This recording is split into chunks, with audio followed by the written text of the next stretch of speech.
Well, I was going to say we were talking about the weather, for this week and how like people get a little too comfy hanging out in the village with the cool. Have you seen what it's like next week in Auburn? I mean, it used to be the thing for me. I would just always get bummed. It's like, oh, now it's heating up. I mean, I loved it hot. Yeah. And I mean, I haven't looked at it, but I imagine it's getting wicked hot. Auburn, 5 days after the race, the high in Auburn's 107. Wow. Yeah. So some people are either really excited, happy that it's, only going to be in the 90s, and some people are really pissed. So you would have preferred the tougher conditions, the better, or did you have a temperature sweet spot for this course? I mean, I would always take it as you get it.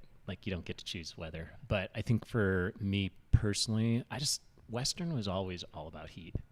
And it was just, it happens early in the season, and the heat is signature. And there's nothing like getting down in those canyons when you drop down in and it's 100 plus, and you're just getting baked by the manzanita smell. The red dust is just wafting this intense. It's it almost just radiates more heat, and you get in there and just this inferno. And it was cool, even though as somebody who's a competitive athlete and looking at performance, you don't want that per se, but that's what made, I think, Western, and that's what it's made it for so many years.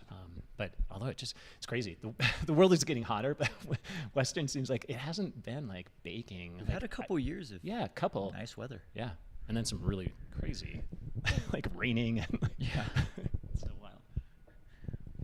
Before we get into this conversation with Scott Jurek, by the way, thank you so much for being here today. A little bit of station identification. Huge thanks to Brooks for supporting this entire week of content. They have a Cascadia 18 shoe that is arriving in early July. Also, a great High Point clothing apparel collection that we have been wearing all week in studio. This is the last day of our in-studio coverage. It's Friday, the day before Western States. And I can't think of a better way to close out an amazing week than to have a conversation with somebody who got me into the sport personally. I know that for a fact, and that I've been wanting to talk to in this arena for 3 years. So, Scott, how are you feeling? And thank you so much for being here. Yeah, sorry it took so long to actually pull this off, but what a place to do it. And it's kind of fitting that we're sitting here at the the launching pad for what will be another exciting year at Western States. Yeah, I'm excited to be back. I mean, I've come back only a handful of times, I think, it's most of the years. I think really I've come back here. I think this is my third time, maybe fourth time since racing it. Yeah. And yeah, it just brings back some great. I'm running today up on Immigrant. We took a back route. We were on the other side of the valley. Got up to the PCT. I never got to actually run up here much, and I never really spent any time here. I was always focused on being in the heat, coming from Seattle, so I'd come down 10 days. So it was kind of fun to be going backwards on the course, from the Granite Chief Wilderness, and we just did this 13-mile loop, and just being back down and seeing the flags, seeing the markers, seeing the flour, the chalk down. Just again, it kind of just those sensory visual stimuli of what this race. And I even looked down and oh yeah, there's the thorny alpine manzanita-esque bushes that would just rip my legs at the start of this race for the first 11 miles, and just all of those things kind of just emerge. And it definitely brings back memories. There are some people, Casey Lichtide comes to mind, Andy Jones-Wilkins comes to mind, who they will be lifers at this race. Whether they are racing or their media or whatever, they're going to be coming back every year because that's just sort of their MO. I can kind of see myself taking that track. But there are other people who they've just had eras of their life where they were going to be here for consecutive years, and then maybe they take a break, maybe they go and do something else. Talk about sort of your mindset around having that 7-year reign of being at the very top of the race, maybe coming back intermittently to volunteer and stuff, but talk about why it wasn't an every year thing for you after 05. Yeah, when I think about it, it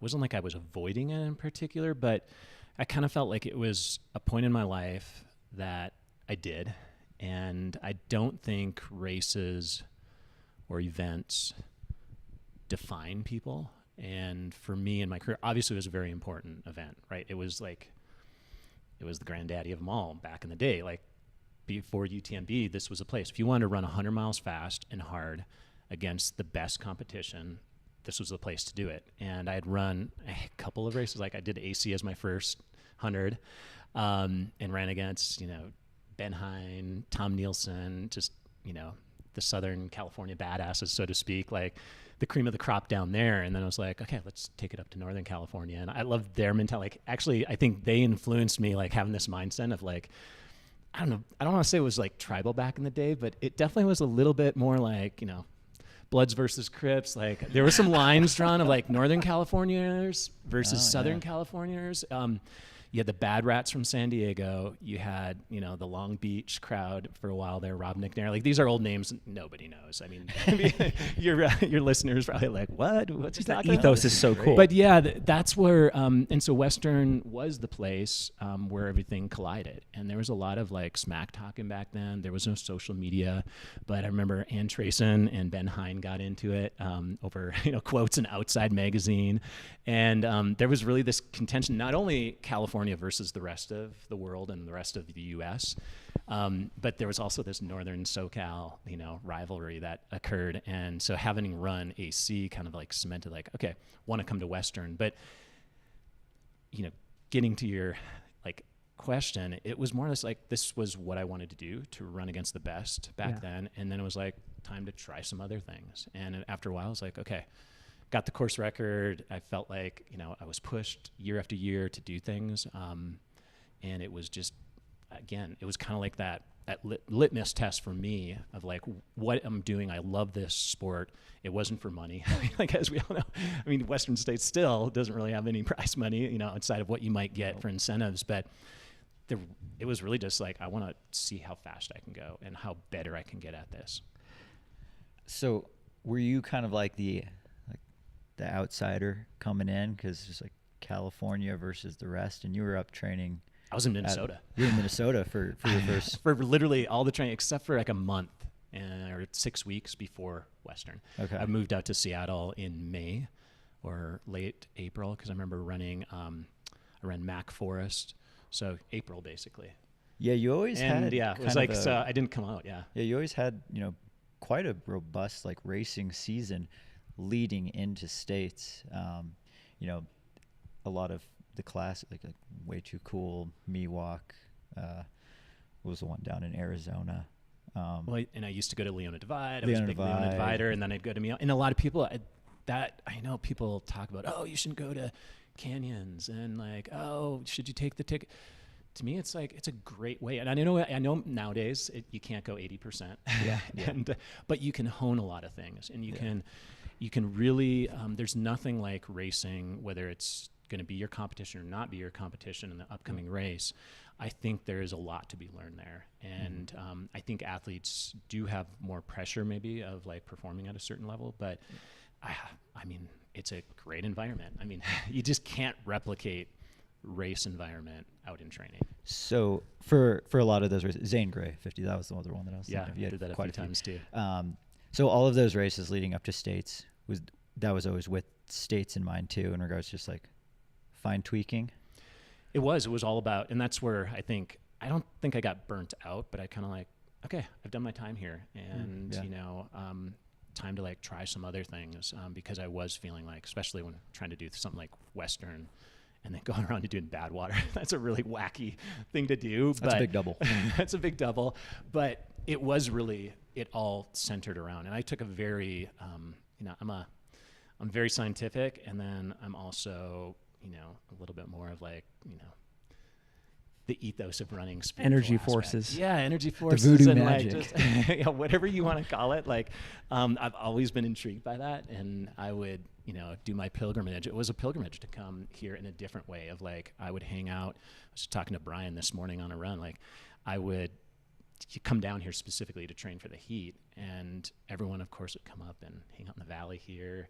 I was training down in the canyons, go down, spend time in Auburn all day long till the canyons got baking, and then go train for 2 hours, and then lay around in Auburn. And then when it got too much, I would head up to Robinson Flat and sleep at altitude in a tent and come back down. So I did that every day for 10 days before the race, just trying to get used to things. And it was kind of like my, again, spiritual. So it was like always this blend of like scientific approach of like, okay, I want to race enough and really feel like I'm honing things. And I could always tell, it was like classic Eric Clifton, who's a good buddy, my buddy Ian Torrance, and I know Eric pretty well. And he had these amazing quotes. He'd be like, if you can get to a point where you can race 50 milers and feel like lightning at like the last 10 miles and you just feel so good, that's a sign. And so like these races were like little like confidence boosters and like testing. I remember one time I ran Miwok, which is it's not that far away. It's like, I think 7 weeks, depending upon, how you look at it. And it's, it's kind of close to run 100K, but it would I feel so good sometimes at mile 50, mile 45, where I didn't even feel tired. And like, that was like magic. And it was at this point where, again, maybe my times weren't as fast as like nowadays, but again, it's just how you feel. Mm-hmm. It's just being in tune with that. And I think that's hard to replicate just with data. And I think people get obsessed with data all the time. Yeah. Well, we were talking a little bit right before we got started. You almost guessed like to the foot the elevation that we were at because it turns out you have an internal altimeter. I mean, it's been known to be off sometimes, but I wouldn't say it's perfectly, but definitely you get more in tune with things. And I know that's that esoteric side of maybe just the aspects of the sport that I, and sometimes, my buddies who climb and do other mountain sports, and they always say like, oh, some are like really, it's an art form. And, it's all about, like Dean Potter, my buddy, was always like, oh, he was way into that aspect. And like, I'm practicing my art. And, running, I think road running was just so like, okay, we do this. Yeah, it's very precision, very calculated. Trail running was this like free form. It was like almost the free skiing of, ski racing, whereas like road runners like, oh, they're too nitpicky. Soul sport. Yeah, soul sport, and it had this. And then it was the people involved and that sort of thing. So I think, it was just a big congregation, and that's what, kind of did it for me. Yeah, the training aspect and, kind of the whole lead up. It's so fascinating. I guess one of my big questions, it seemed like, especially for, Western states, like people were winning the race doing completely different things. Like how much of your training, and your approach to Western states was, learned or taught to you by other friends, training partners, competitors versus you just having ideas and being like, I'm going to try this. It seems like there's so much less like organic experimenting these days because there's so much information out there about like what might be a great way to train for Western states. And like, sure, then you're like, okay, I'm going to experiment this training style or this one. But like, how much of that were you, inventing? I was tinkering, and I say I was tinkering a lot. I would say like most of it was tinkering, but I do want to give some shout outs. Like it was, and back then, there was no internet. So like it was like the internet was in its infancy. Like I remember, I bring this up all the time, like Netscape was just happening. You guys, you're too young to even know what Netscape like is, but the like boat wheel. Yeah, like that was like, so the only way in the late 90s for most people, it was like talking to people at races. And I remember Tommy Nielsen and Ben Hine would tell me like back-to-backs, and they're just like, oh, back-to-backs are like, and this was like kind of a new thing to me. I was like, oh, really? Because again, marathon training, I would read Tim Noakes, and then like the little bits and pieces of like ultra running that were out there were like in the Lore of Running, or they were in Ultra Running magazine, bits and pieces like Kevin Setnez and some of these, then they bring an expert in, like who is somewhat a physiologist, and like it was reading a little bit, but nobody really had this like, okay, here's what you need to do to run ultras. And I still think there's a lot of unknowns out there.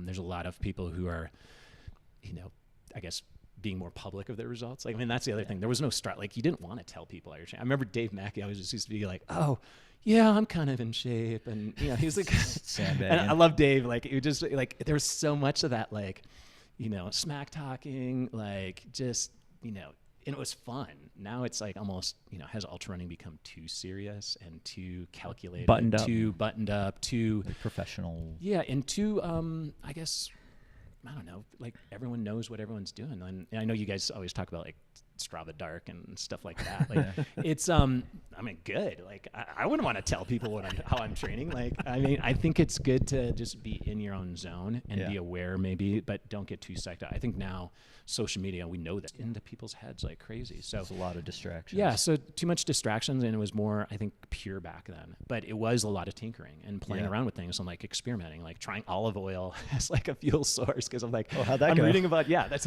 not very good. And I mentioned that in Eat and Run, how, I had this flask I used when Gel Flash first came out. I filled it up with olive oil and thought, for these really long 30+ mile runs in South Dakota, I'm going to like test this out for my 100-miler.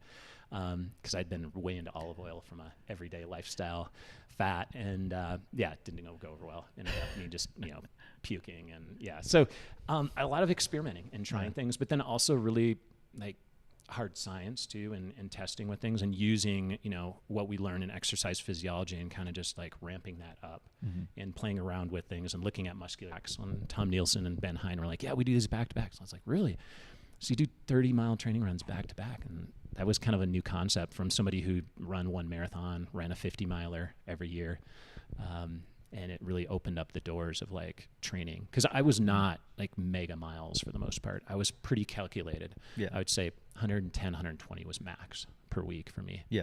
But most of that big mountain trails. Okay.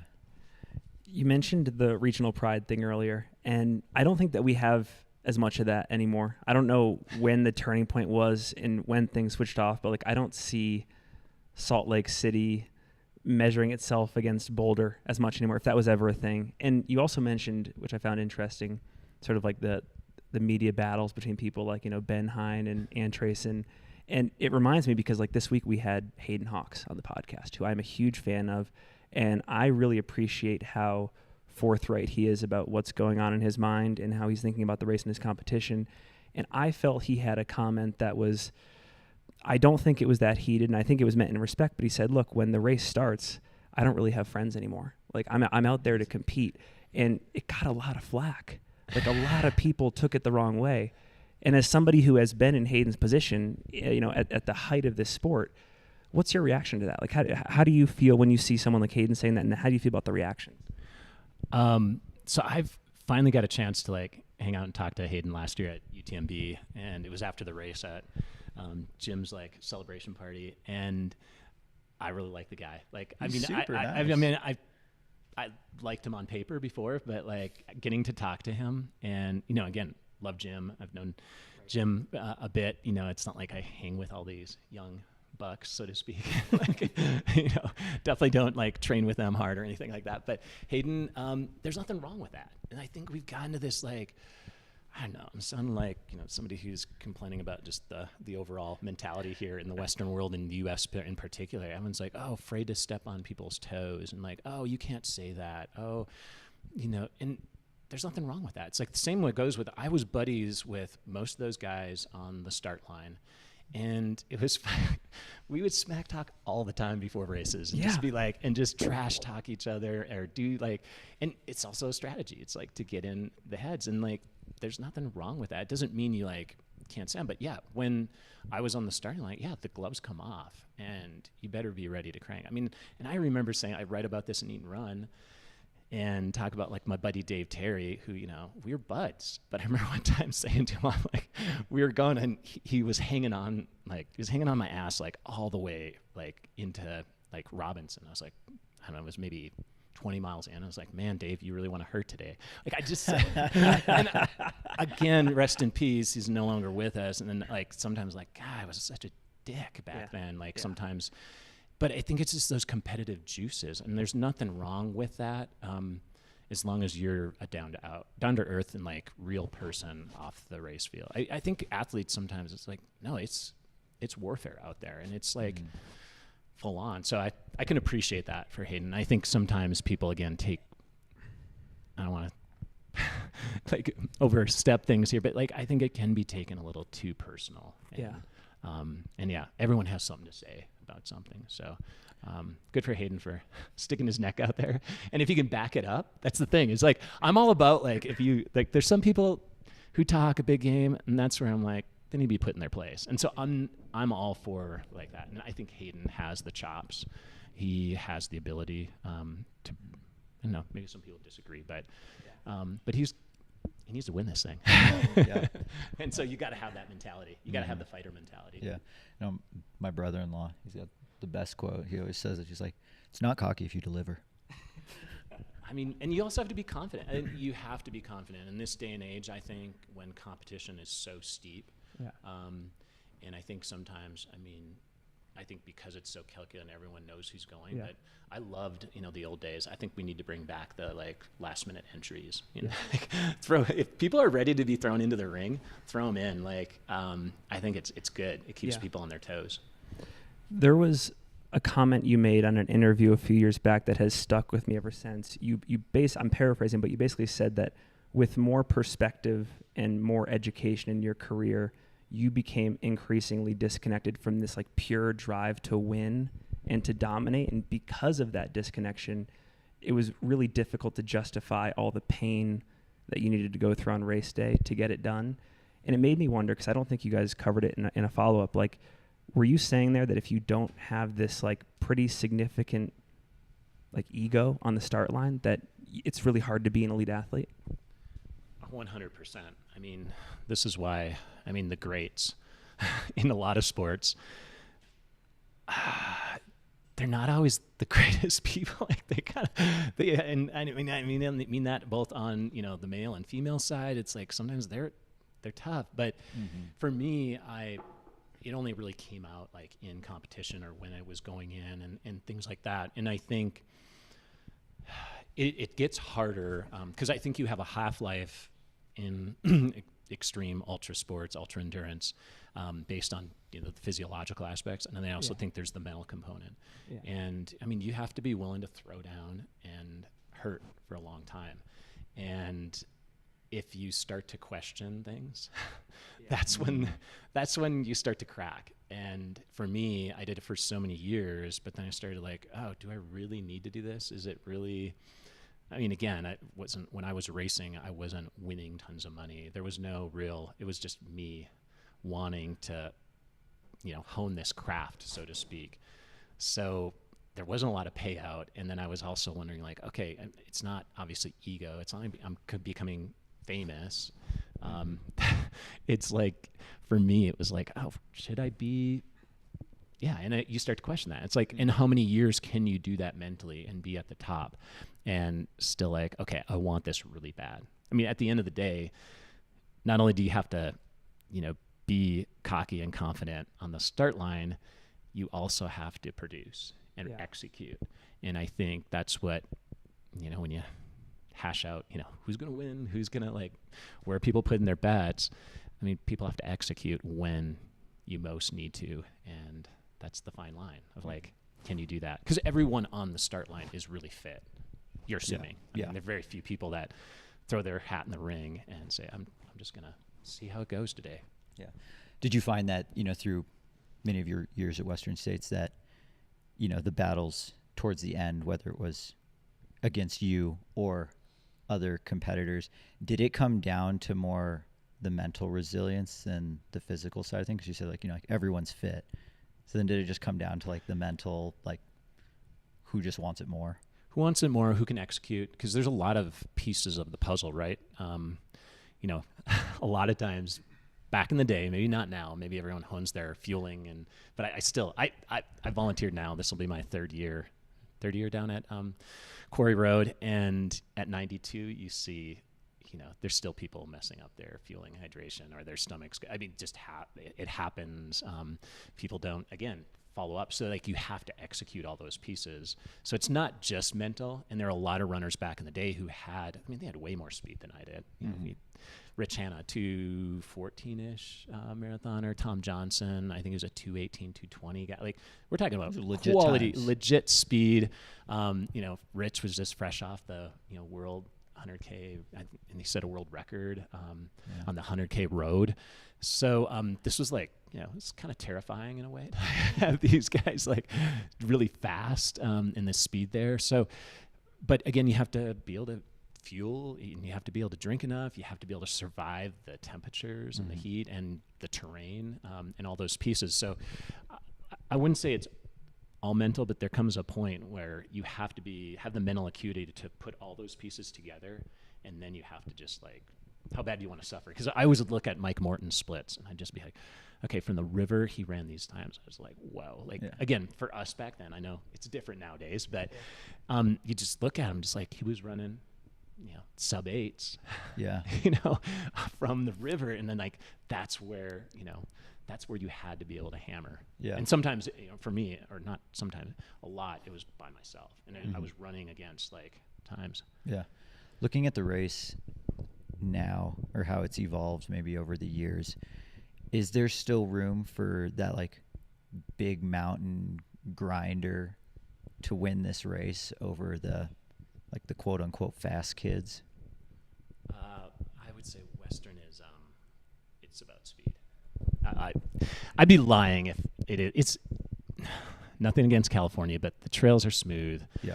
The descents and the ascents are semi-steep, but the reality is it's a fast course. It's meant you got to be able to run. And I remember too that this is back in the day. We were always like, oh, how much of it did you run? Like, did you run every step? Like, you do some power walking, but less and less was running, at least when I wanted to hit the times that I did. I mean, I'm sorry, less and less was walking the climbs. And that was the old school of like, no, you got to power walk. But I'm just like, this climb isn't steep. Like I train in Seattle on steeper stuff. And that was always getting ready. You run harder things and Western seems easy. And now, of course, it's not easy because you're cranking at the speeds that they're cranking. I just don't think you can be, Carl didn't have an amazing race here ever. And he was all about hard rock, Wasatch. So I wish we saw that rivalry happen more often. Yeah, it didn't happen. I mean, people had their lines drawn. And this was the regional stuff, going back to the regional stuff, right? Your skill set, what you liked. And for me, that's where I think opening up and being like, I'm kind of done with Western. Let's go play on the roads. Win hard rock. Let's go to hard rock. Let's try experiment. Let's do Spartathlon. Some of these, like I had an affinity for also the history and like some of these classic road events that Americans never went to, like Spartathlon. But it was like intriguing. I'm like, no, I want to see what this is all about. So started searching those things. But yeah, Carl, like on the Western States course, again, hard to say. Like if he was at his best, scoreboard. Again, it's like all, it's all we're all, just kind of speculating. But if Carl had his best day, this course I just don't think suits him. Like, he loved the big mountain climbs, loved the descents, loved the altitude, and this is it's a racetrack versus an obstacle course, so to speak, or something that's like got, Totally. It's completely different. One more question on mindset that I wanted to ask you, and it kind of goes back to what we were talking about earlier, and I think this is instructive for elites in the sport. Like when you think about how your mind changed over your years in the sport, was it more just a function of getting older, or was it like one day you read Way of the Peaceful Warrior and then you're like, oh my gosh, this totally undermines everything about my dark side, and like now I just want to sing Kumbaya in the parking lot? I was wondering if somebody was like, Way of the Peaceful, pull that one out, because I mentioned it. Like I was reading these, like again, Dan Millman for the Dan win. Millman, yeah. Like, have you read it? Of course. Okay, yeah. That's why I'm not part of why I know. I'm It's like, it's kind of wild. Like the stuff I would read. I was just really like. I mean, one of my heroes, I brought this up, nobody knows of him unless you look at Western States history, but Chuck Jones. Like, I used to watch this VHS tape over and over again of Wide World of Sports, circa they did it in 1984, 1985, 86.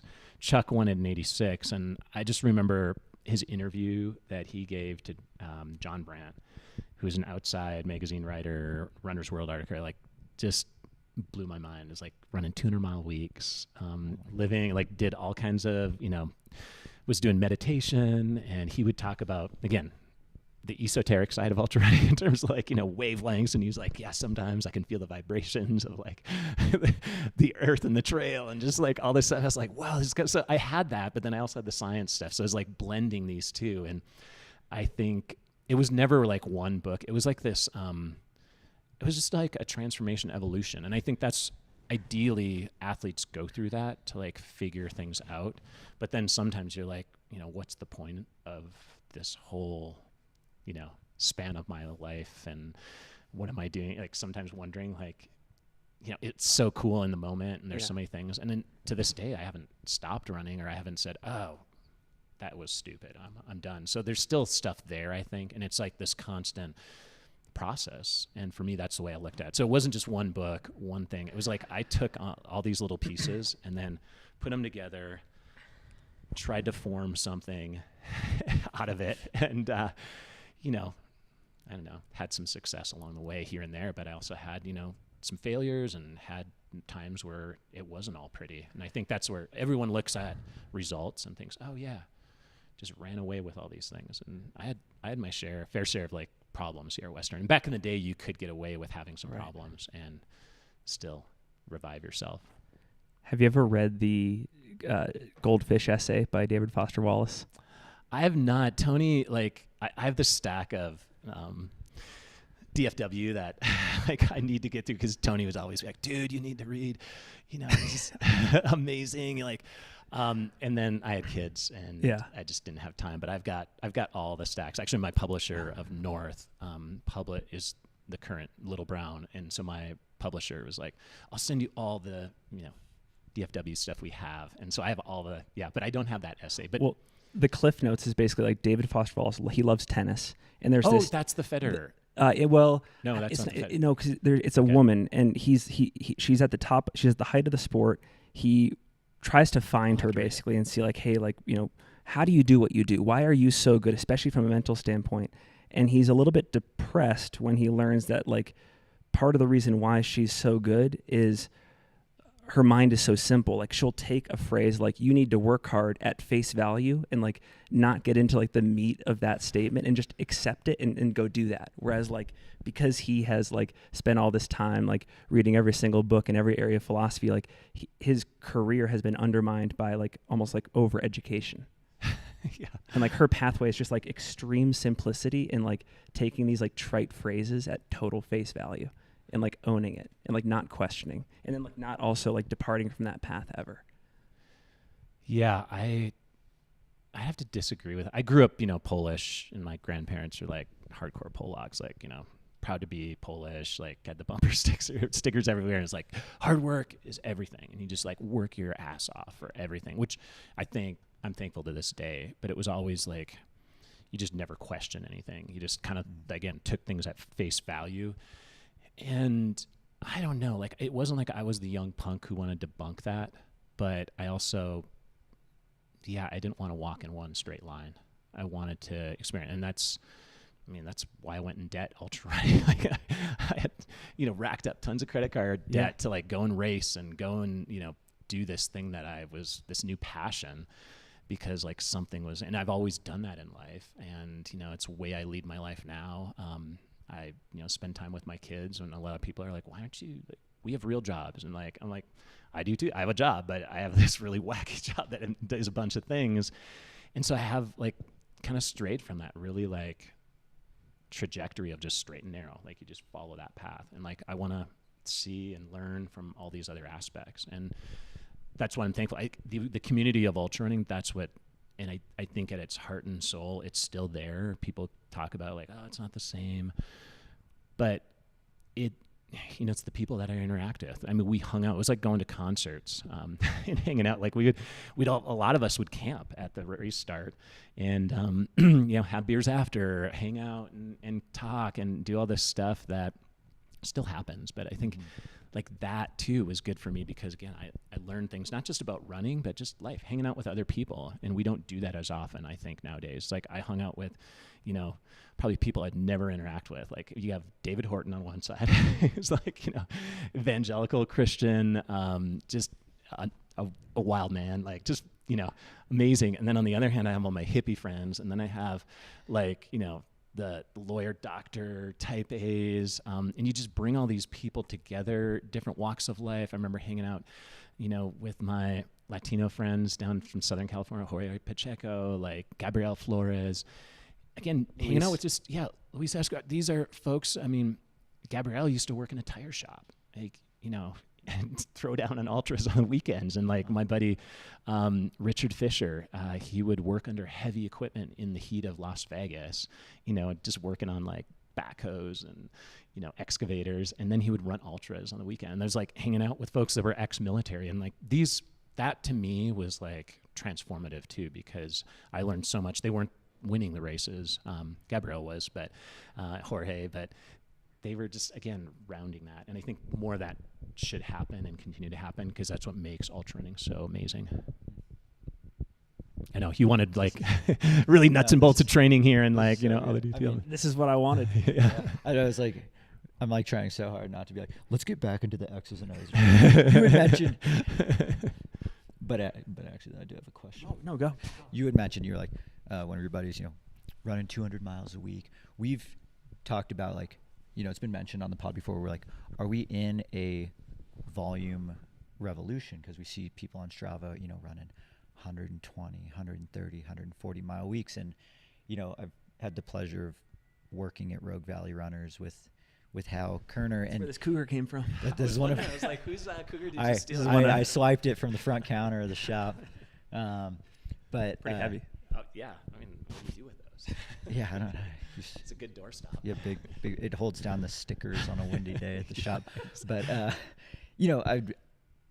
getting into this sport, getting to work at RVR is super fun. But then being like, dude, Hal, look at this, and he's like, all right. I'm like, you're running so much. And he's like, I mean, you're just seeing this, but like, what are you comparing to? You don't have people to compare it to before Strava existed. And I was always like, what is, maybe we're not in a volume revolution. We're just seeing it more publicly. Because you had mentioned, you weren't a big volume guy, but you were running 110, 120 miles a week. What does volume mean to you, Scott? Volume. So we did have folks. I mean, Chuck Jones, he was like mid 80s. He was 25 for 26 when he won in 86. And I looked to him because I was like, oh, he's a young guy. I looked to Mike Morton. But you have to remember, a lot of people had regular jobs. Yeah. We all were working. And so you had to fit it in, or you had to be somebody who's just really obsessed with running. That's running and work were your two pieces of your life, and sleep, and that was it. Yeah. And so you could do it. And then, there've always been like Tony, that's how Tony became, had this blog. People are just like, whoa, look at the mileage he's doing. But there've always been spectrums of people who played around with mega high miles. And I think I screwed my chances at UTMB because I tried a 200 plus mile. I ran around Mont Blanc twice in a week, and it was a month plus before the race. But I had two groups of friends that were going, like French friends and Italian friends. Like, oh, like ran around Mont Blanc in one go. Well, training, right? Yeah, days through the huts. Through stages. But over the course of a week, one group did it in 4 days, one did it in 3 plus, so over 8 days, it was like, running. And then I got messed up and had patellofemoral issues and stuff. But I've tinkered with it, and it's always like finding that balance. And I think having a job and even just working 30 to 40 hours a week helped like harbor that ambition to like, okay, more is better, and like get addicted. And I think ultra running is a drug.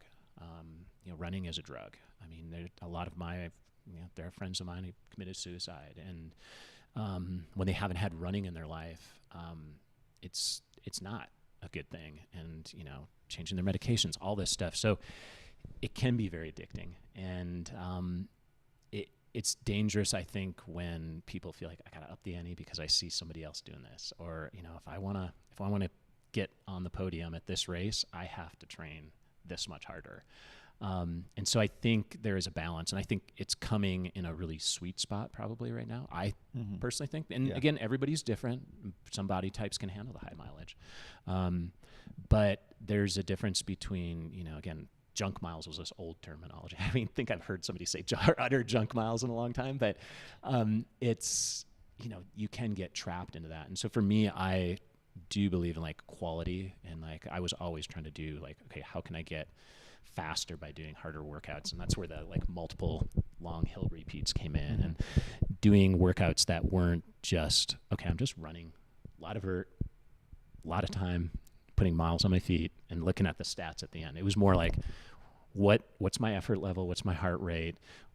with the little data I could get back then.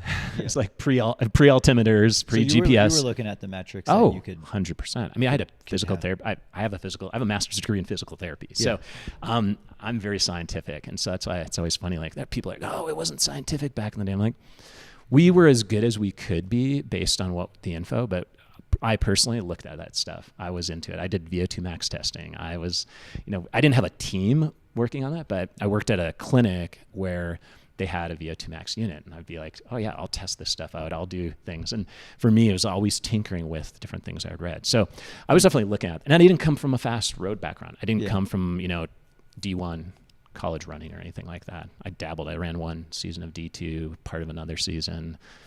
It was D3, I should say. It was like pretty rough. So for me, I think where it's come into line is better than, say, what Tony was doing. It was amazing to look, and I remember hanging out with him and like doing some training with he and Kyle. And when Kyle and Tony were running together, it was like I've heard some awesome Kyle and Tony stories from Hal being like, yeah, I ran with them one day a week because that was my biggest day, and they were just doing that every day. Yeah, I mean, they like the stuff they were doing, and it was just like, and then Eric would be thrown into the mix because Eric was training for CIM or a road marathon, really, and he was wicked fast. And then Kyle would like want to do his training on top of like running 2-3 hours in the morning, and it was pretty wild. So like, I think, there's something like, and if that's what you love, again, I'm not going to say, oh, somebody shouldn't run 170-mile weeks or anything like that. And I know Zach does some crazy training. You can look at a lot of the high volumers, and if that works for you and that's what you love, I don't know if it's the best long term, or do you get the best results. Kyle's living the life now down in New Mexico, right? This is Kyle Skaggs, former Hard Rock course record holder. Him and his brother Eric Skaggs were a pretty good duo. Yeah, when Kyle kind of broke, I think, the mold in terms of like what was possible at Hard Rock. Because I remember when people I had ran 26. I was trying to get under 26 because I was like, it can get closer and closer. And I only did it, that 1 year. But I remember training. I trained with Kyle in Silverton that summer, and to get ready. And I was just like, this guy's gonna rip this course, and of course he did. And like, I thought we were always like, I'm like, I think sub 24 is doable, and he was like always there too, like, and I remember talking to him. He called me that morning when he finished. He's like, 22's on this guy, like he was really like proud of it, and I was just like, wow, like I was just blown away to that point. I mean, I knew he could do that, but then you still have to do it. It was just like, wow, he did it. It wasn't just like 23 and change, 23:50, 23:40, which we all thought would have been this mark. But was that like one of the best ultra performances to date at that point, or are there any other ones maybe prior to Kyle's Hard Rock that stood out to you as like, wow, that's one of the best, race performances I've seen of all time? I would have to say, I mean, it was pretty earth shattering because people had this thing of like Hard Rock. You can't, I mean, he also lived in Silverton. I remember he moved there. He was running in snow. Like, I think he moved there like April. Yeah. And he would go down, and then he was like, I'll just, spend as much time. And so, hats off to him. Not many people do that, but he was living in Silverton really literally through the end of winter, because, spring does not happen in Silverton very early, or doesn't happen maybe it doesn't happen at all. It just goes straight into summer. But I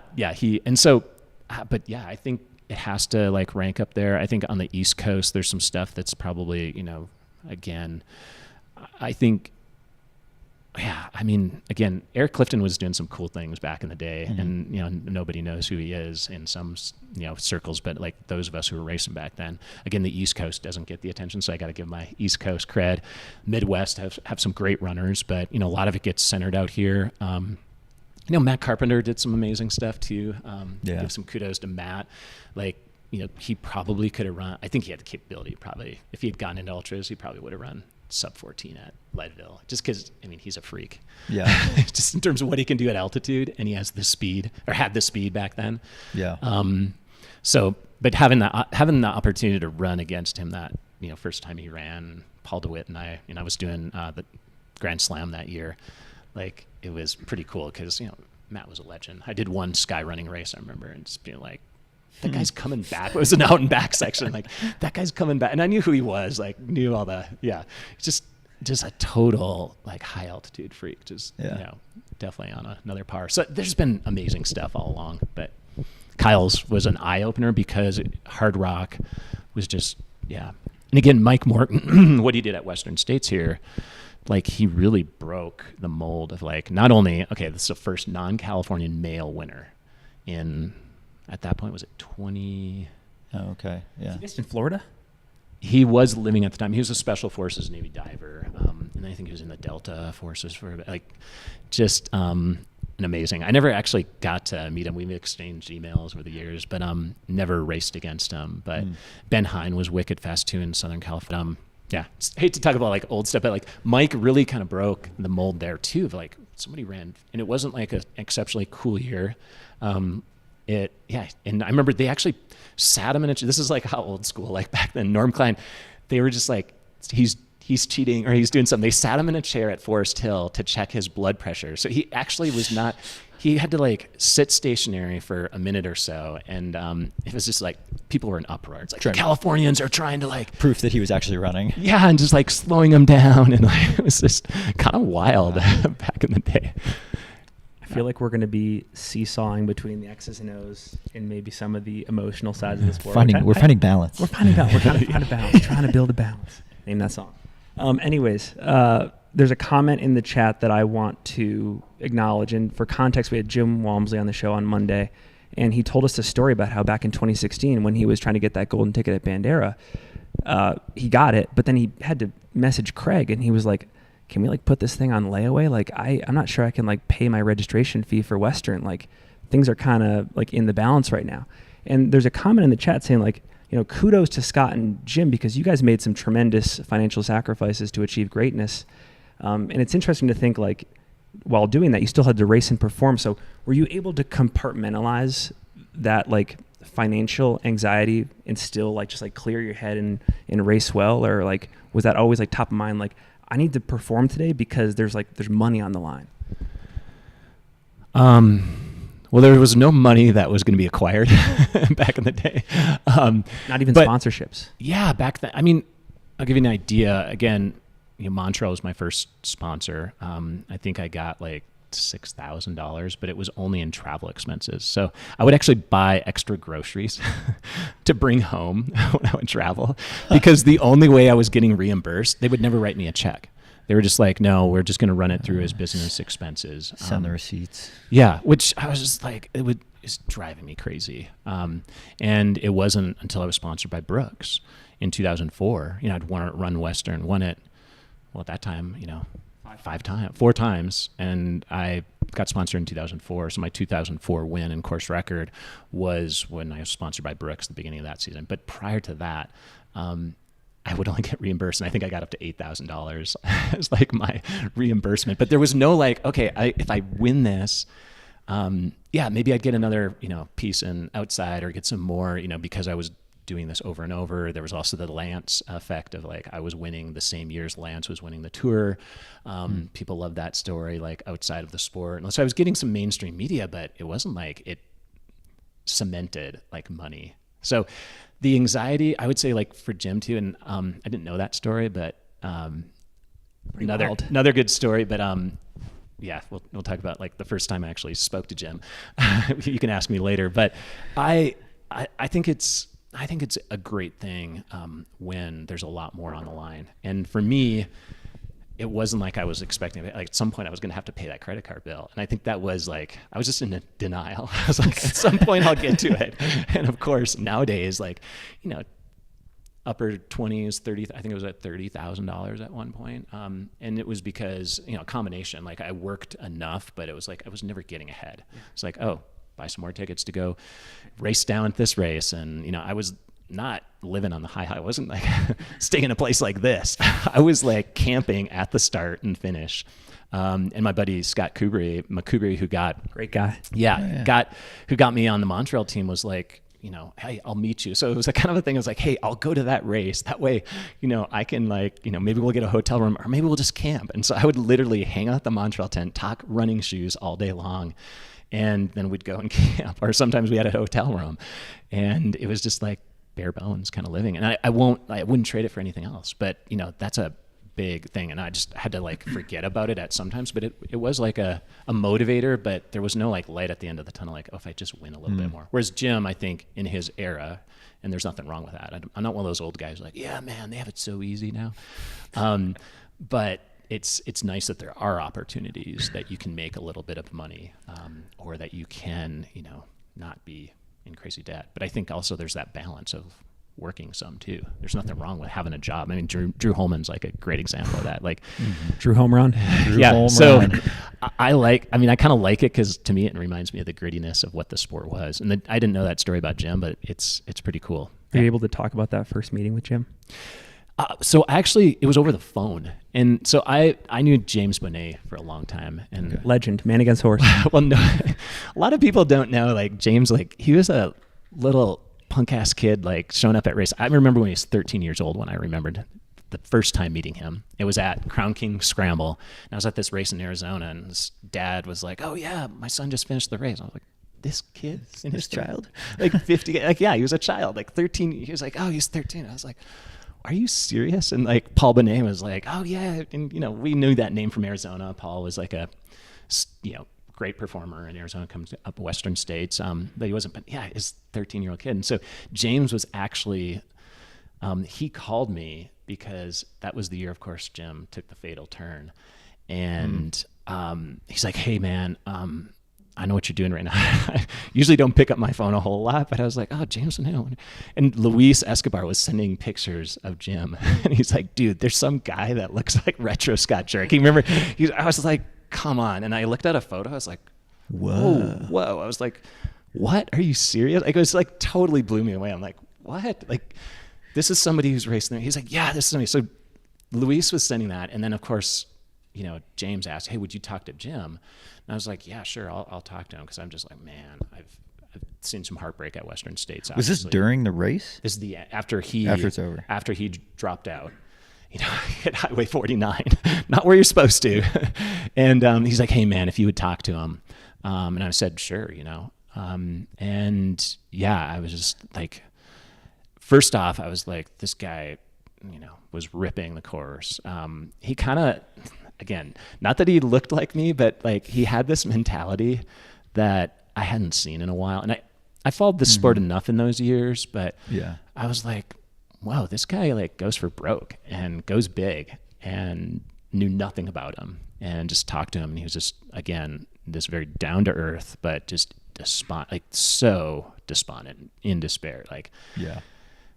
It was tough. It was like one of those conversations like you never want to have, but I'm like, you'll be back, and you're going to crush this thing. And it's not like we talk regularly or anything like that, but it was because James knew me and had my number, and like, so that was the first time I spoke to him. And it's cool to see what he's done. Amazing. The resilience. Yeah. And meeting his parents. I think I met his parents a few years back. I think I was here with Cliff Bar.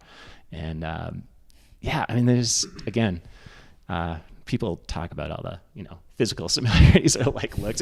He's shorter and there's way that photo faster. of like you in like 98 and him in 16 looking identical. It's like the handheld. Like, have you guys, did you ever spoken to him about that? Like his get up at 2016 Western States, where you're like, did you look at pictures of me? Or was this like. I mean, he obviously looked. I mean, you had to. Like, he was a student at the Doug too coincidental? Yeah. I was just gosh. Like, wow. Like, I mean, was it like out of like homage, or was it like just, okay, Scott knows ways? Because look at me. Like, I'm Scott Jurek. Well, you don't need to like go retro. Like, and this was 2001. Like, I'm like, well, there was some like, there's physiology there. It's like I used to race shirtless.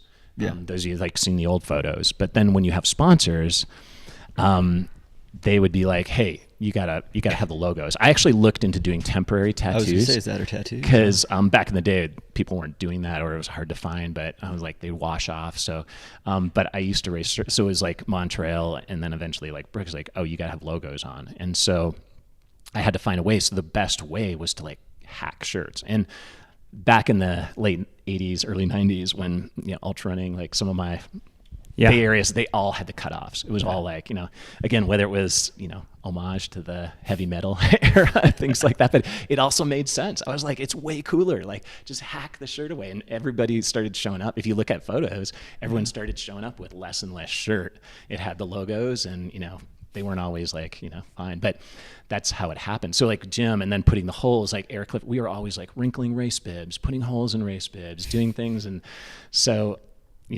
look at where it evolved to, like, eventually Jim had a shirt that was made with basically giant holes in it. Yeah. So I think there's a lot of practicality and back in the day. So I never wanted to ask him because it was like, it feels kind of weird too. Like, hey, were you Sure. But it was just kind of wacky and wild. Cool. I don't know. Has he ever talked about it? Have you ever heard anything mentioned? No, I've never gotten a chance to talk to him about the 2016. I haven't either, but I will the next time. He always has been at the forefront of, kind of like the marginal gains. Like he went from the cut up crop. Oh gosh, who just walked in here? Big cat. To speaking of marginal gains. Dude, you ever picked up one of these before? Oh no, shit! The guy. I can't believe you let him steal that thing. Here, we got the fourth mic ready. I just show up. Yeah, right. Man. Oh my gosh! Someone just came in and crashed this interview. Somebody with more cougars than me, Brett? I'm gonna take my cougar and get out of here. Well, good morning, everybody. Welcome. Yeah, we're on the show now. Jeez. Yeah. Is this what has to happen, huh? Hey, What do you I mean, when you have a muscle shirt on, this we were guy's just in a down talking jacket. about crop tops and tank top, marginal gains at Western States. I think the belly, should be showing how you gotta tried roll my that best. thing up. Like, I tried my best last night for 1 mile. Let's not forget that we're talking to a crowd of people. Microphone. Sorry about that. Thanks. I've never been on one of these things before. That's because you only have two Western States. That's true. That is true. Yeah. I So know. Scott always reminds So- me of I that. had to beg to come on. but between the four of us, we have 9 Western States This is true. This is true. championships on this couch. Yeah. Well, This is a credentialed group. Damn, dude, that's pretty good. you two still have Are a you trying to chance. spread them out? You two could still go get some. it- I mean, we're yeah. not getting any more at the aid station. So Yeah, like, you do know. I have one of the slowest Western States finishes in RVR history? You might. Like Yeah, I know. Maybe. I know. If we need to have a leaderboard, maybe a chalk line or something at the store, we could go with that. That'd be great. Yeah, I've got a 22:45 to my name. Sub 24. Sub 24. That's yeah. all. Yeah. So That- well, it's no that's cougar, huge. but Yeah. That's good. Buckle You gotta go time. sub 20 though. Yeah. Yeah. You're not in the club until you at least bring Yeah. that down more. I feel like. I mean, I'm gonna be harsh, but I was on this sub, is like the. I was on sub 20 pace till Okay. I crossed the river, and then the dynamite went off. Well, let's start talking about more than marginal gains then, I guess. Yeah, So, I guess so. yeah. Yeah, is that where we were? Yeah, Jim where was are you like, guys? You're talking marginal gains. With Well, Jim and like, yeah. I think from what Jim's a student of the sport, and I think it probably comes from, I just suspect, like the James Benet influence, because I think James is kind of a historian too, and I don't know if that was your philosophy too. Like, were you you were James Shapiro? You were like a James Shapiro reader, like. I read everything that I could, and back in the day, it wasn't on the internet. It was like in books, and you had to find books like from people because they're out of print, so long. Hal Kerner Field Guide. Yeah, I mean that was like, Hal Kerner. autographed my Hal Kerner's field guide to ultra running. That's like new age. That's in the forefront. We're talking about books that were published in the 70s, 80s. Like, I mean, that's the old stuff. Like asking Ian Torrance for old ultra running magazine. I remember like stacks of them that he would have to go through and be like, hey, do you have this issue in ultra running magazine? And like Ian had them all. Like they were in boxes and yeah. Yeah, and you have to remember that it still goes back to, I just gleaned what I could off opening an ultra running magazine and going through every month, seeing these guys and race results one after another. And people talk now about Unbreakable and what you see online and the YouTubes and everything else. But at the end of the day, and changing the sport, for where it is now. But watching this guy win it 7 times, breaking the course record at the end, everything in that culmination of what was happening at that time, I think was really a shift and a game changer for sure. for the sport, no doubt. For anyone that's listening, by the way, Hal Kerner has joined the studio, the legend, the big cat. And I got a question, or actually I'm going to put you on the spot. What is one of your favorite Scott Jurek stories? Well, there's That's many. family friendly. Yeah, it's family friendly. I know, now we're getting there. Yeah, we're trying to stay monetized. Okay? Yeah, right. My favorite story was, there's two I'll go with. Sorry. I usually I should do this in threes, but a couple of years ago we went out to the Sawtooths and we ended up in a bar in Boise.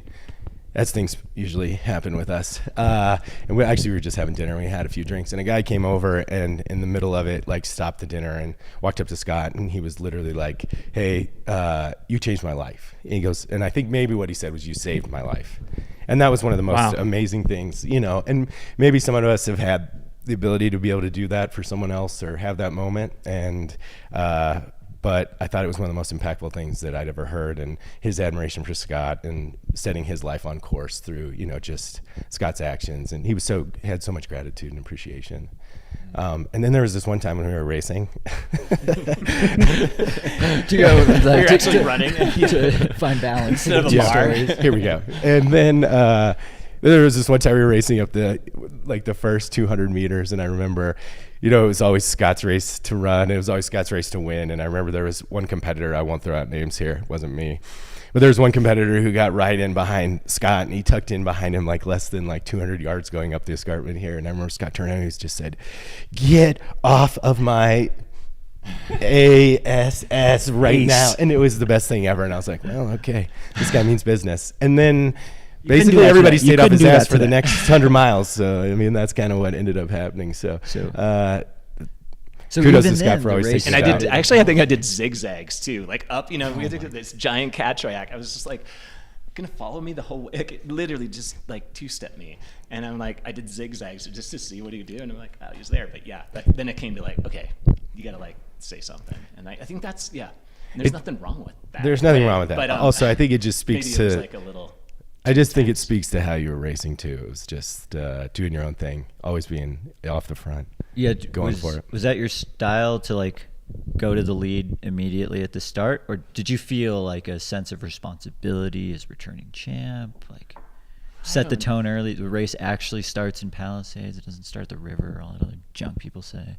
Yeah, I don't know. Maybe it started because I pulled a gutsy move my first Western States in 1999 and just led wire to wire. And I'm just I was really out to prove a point. And again, for folks, I have an intensity in me, and then I also have this really calm, I'll hang out and talk to anybody for hours. But that first 1999, I had a bone to pick. I was from Minnesota, and I'd raced in California a little bit, dabbled around, but I'm I'm gonna win this thing.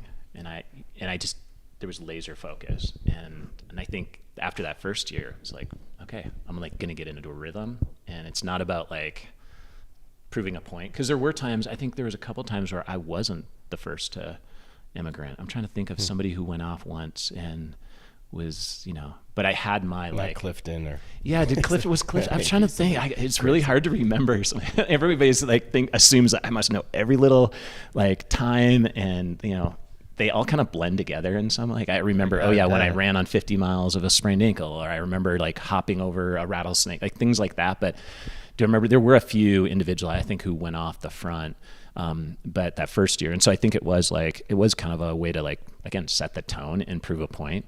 And there's a lot of strategy into that. I mentioned the story about Dave Terry, and now I'm man, I was kind of not, it was not that cool, but just kind of I knew him, so I think he could have taken it. And he was oh yeah, I'm here. I was telling the story, but I told Dave Terry, whoa, you really want to hurt today? I would say things. I was Dave, are you sure you want to go up from this pace? I don't know.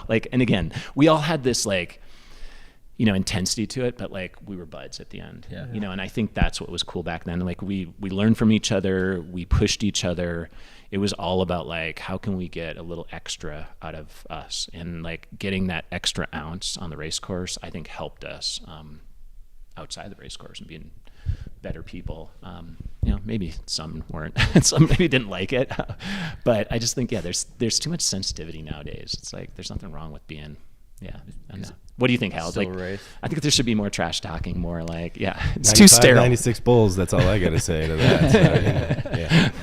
Well, one thing that we've always kind of talked about with this race is like, one of the things that hasn't changed very much is like, like the start to was like the first aid station at mile 10, like those splits, like a lot of the runners in the last decade have not even shown up in like the top 3, top 5 of like that opening split. Like I think you have the fastest To Red Star? to Red Star.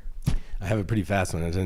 I was never really that smart with how I paced myself at this event. But I kind of love that though. I mean, it was a race. Setting the I went tone for it. early. Yeah. Hal always took it out hard. I mean, that's one thing. Like full survival fest. Yeah. Yeah. I guess at some point I figure you have, there is a level of like, you have so much in the tank, and then, I don't know, I joked about it a couple years ago. It's like the race starts at Rucky Chucky, and I was like, no, the race starts in Auburn. I mean, and I think the mental side of things with how you play with your competitors, how you feed your own, competitive fire, things like that. I think it starts definitely at the beginning. So, yeah, I mean, I think the old adage used to be like, oh, race starts, at Rucky Chucky, or it starts at Forest Hill. Like, that was BS. The race starts when the gun goes off. Like, I mean, that again, I don't want to be old school. Like, out loud. It starts with a shotgun. Like, I mean, again, maybe I'm old school, but it's like, it's game on. Like from the moment, it's just like you said, Hayden, had a comment. It's like, the gloves come off, and you better be ready to throw down. And that's what you've been training for. And the execution on race day is so critical. But I mean, obviously there are key points in the race, and if you can't make stuff happen at those points, you're gonna have a hard time. Yeah. How many years did you guys overlap at Western States? Oh, probably a lot. Are you saying how many times did I lose to Scott? I don't remember the first time you ran. I ran in 2001. So Okay. for my first. Was that the year Craig Thornley beat you? Yeah, it probably was. Yes. Okay. I can't live that one down. I still ran like 20 hours, but Craig Thornley did beat me. Yeah. Okay. Lots of puking from about mile 90 on for sure. We had a number of races together, I would say. Yeah, that sounds about right. But the last one we raced together, I finally got you. Got him, boys. I probably had no business. In 2009, I don't know what I was thinking. Like, I'm not. Yeah, it's okay. My head being it's okay. mean, You but could just I should accept have. it. No, it's good. But it was pretty sweet to just go for a swim down in the canyon there. I always wanted to do that, so I made Was that the last time you ran here? Yeah, Probably. It was 2009. Can you talk about that decision to come back in 2009? Like what was the rationale? What was going through your mind? Was there a gap from 05? 05 to 09, right? It was a 4-year gap. I mean, Okay. I think for me, I don't know. I mean, I guess seeing how, like, I was at a real crossroads, I think, like life-wise, and trying to figure out, like, again, that was after, 2 years after I'd run Hard Rock and set the course record there, done, played around with Badwater and Spartathlon. And I don't know, I was in that, like, what am I doing, like, with ultra running right now? Is it Midlife like crisis. filling my cup? I hate to use like midlife crisis, because I was like probably not midlife in terms of ultra running career. I was like tail end, really.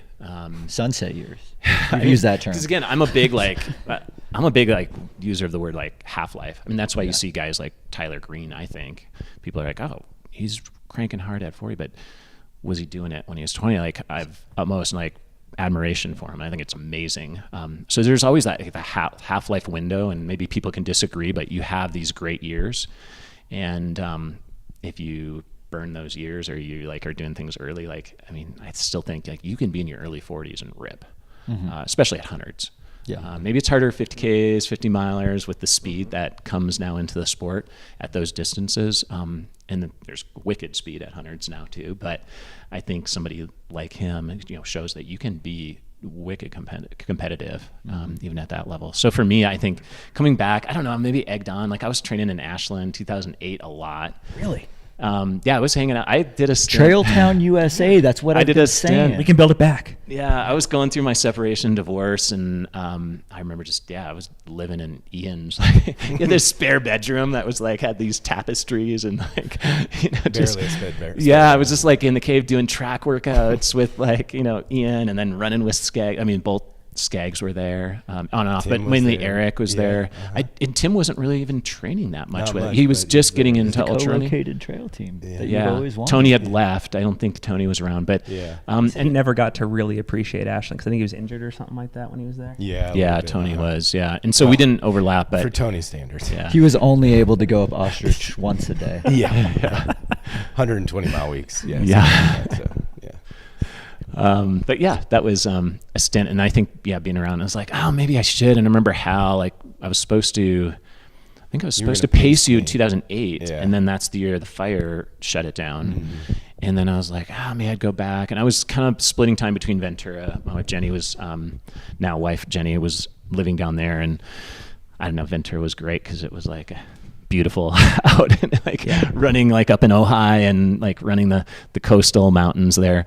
And I was like, maybe I'll like train. But my mindset, I shouldn't have probably been. I don't know. Just like, You had a pretty good way to cool in the lead up to it, I remember. yeah, in 2008, I ran Yeah. like one of the fastest, Yeah.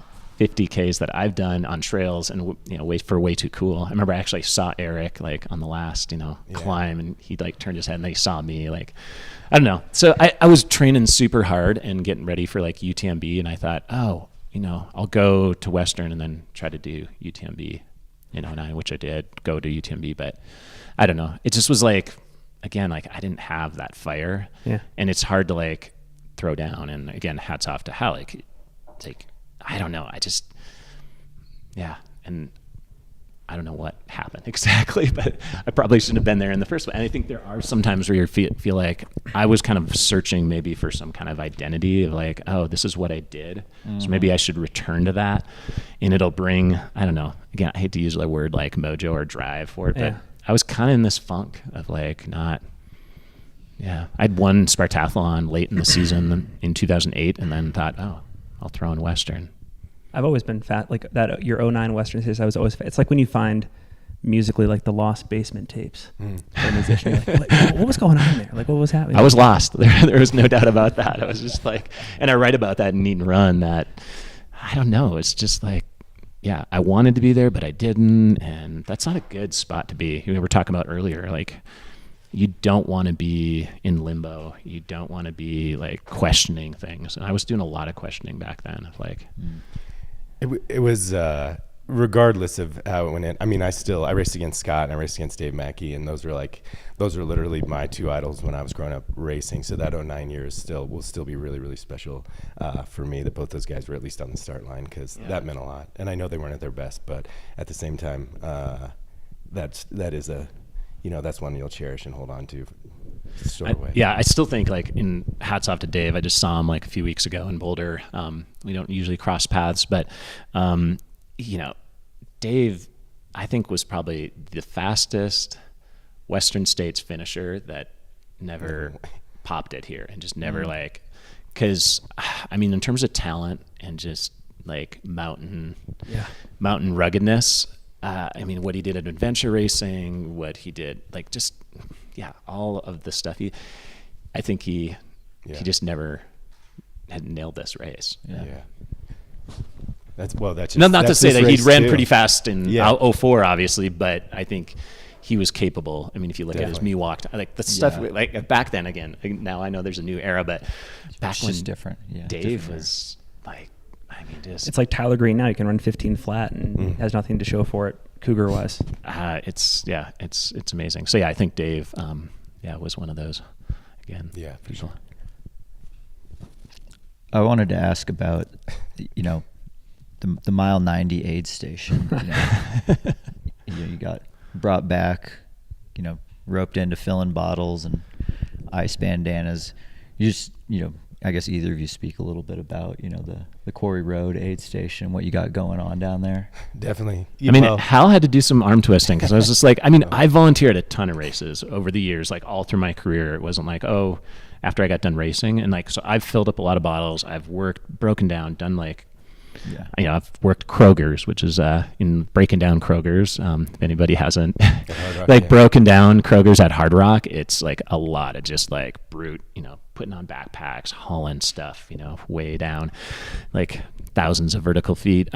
But I was just like, I don't know. And Hal, can say it from his side of things, but I was like, I don't know. But he'd been trying for years. And I'm like, again, it's not like I wanted to avoid Western, but yeah, I felt like, oh, I've done my things there, and I do a lot in other aspects of the community, but Western was just, yeah. Well, and kudos to you, though, at the same time, after that first year, you were like, this was awesome. I mean, I think you could appreciate it from that standpoint, that viewpoint, like being it's in there. Tons of work, Hal. Come on. And it's not awesome. I'm just kidding. I'm joking. It is awesome. We had a good time. Like, now I'm coming back, third year in a row. Yeah, it is. Well, so we had the aid station. Well, SOB, the Siskiyou Outback Trail Run family, had Bath Road for a number of years, and then that kind of went away, and we were looking for something else to do. And I remember Greg Sutherland is who that was who I was asking at the time to get a new aid station. And so finally, the Browns Bar and the Hash House Harriers had moved on, and they were looking for somebody there at 90. And I think it was more of an ideal spot. I think 90. I've dropped out at 90. I've dropped out at Browns Bar before. So it's still a really critical spot. So I thought that, hey, we could still be of use here. We can bring some vigor to this. We can have some life with it. And, Rob Kane is the aid station captain. And we've folded in with Rogue Valley Runners and Siskiyou Outback Trail Runs now for like 12 years. So it's been going on for a long time. And Scott came along, and I think that first year was also, let's keep this under wraps, and then let's just have this be like this. Yeah, Rob was like, I was on a moratorium, like, don't say anything. So we're actually kind of breaking Rob's cardinal rule. Even last year, he's like, hey, keep it on the down. We don't want people coming down, walking down, because the only way to get there is you park on 49, and you have to go way in. And it's not a spectator. No, it's not, which is kind of cool. And I think that's why Hal was like, hey, I think you like the vibe down here. It's like, and I talk to people all day, but you get to see the race. A lot has been sorted out, but it's a critical spot. And I remember last year seeing Katie I'd roll up with Topher, and Topher looking way worse, even though Katie looked a little rough, and she was just like, oh man. It's a fun spot to be. But you stay up around the clock. Hours wise, it's a and you have gaps of time, like you have waves, and but it was a cool way, because I it's kind of my thing. Like, if I'm gonna work an aid station, that's definitely the ambiance. I guess you could work Red Star or other things, but it's a fun spot to see people, and that the crew makes it a lot of fun too. So it is 3 years in a row. It is an awesome crew. Yeah, it's we'll be themed out. We'll be themed out. We'll be looking for everybody. I'm not even going to ask what the theme's going to be, because I know we'll find out. Well, it's hard to even recognize people when they go big. Well, the one tough thing with that aid station, having run the race twice now, and at that point always been going very slow, you can hear that damn aid station from so far away, and it is just the ultimate mind game, because there's kind of like a big inlet. I mean, it bounces all around. I mean, even Brown's Bar back in the day, the first time I ran Western States, you think you can hear it from I'm there. It's 30 minutes. It's always been that way. They used to blast music. I think that's why maybe Rob, out of respect for the four folks, it was more like, okay, we're gonna have some major music, and so I think the speakers are bigger.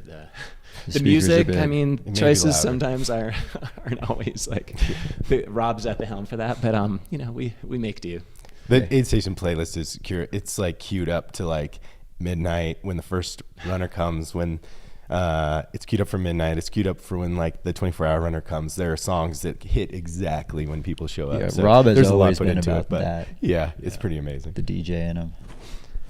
I know we are almost at time. I've got 2 more questions. One that's kind of shared for both of you. The first one, I don't know, Scott, if you're keeping track, or if you are, Hal, but Christian Morgan is doing something pretty special on the AT right now. He's, I think, in the whites. He is with Andrew Drummond. He's kind of shepherding him through that section, and he's on a 40-day pace. I think he's 12 hours up on Carl Saab. Thoughts on that? And then also, are we going to see you on the AT again anytime soon?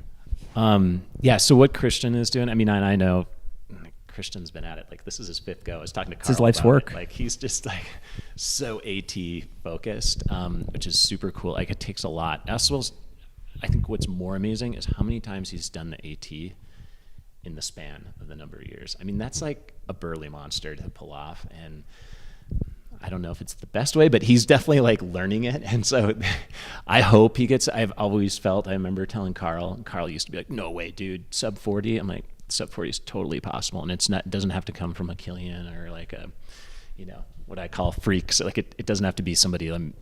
Somebody will do it, and I think 40 is totally doable. So what he was doing early on, I thought was a little dangerous in terms of like the first few weeks of like just the mileage day after day. So maybe he's padded that, but yeah, I mean, I think it's pretty awesome. I mean, it's not surprising, and I think it's drawn like, yeah, he's just really focused on it. New Hampshire and Maine is where shit gets real, though, as Carl says. Yeah, and that's the thing is somebody had said, or there was some kind of report, I try to read bits and pieces, I think he was having some kind of like knee or something lower extremity that was bothering him.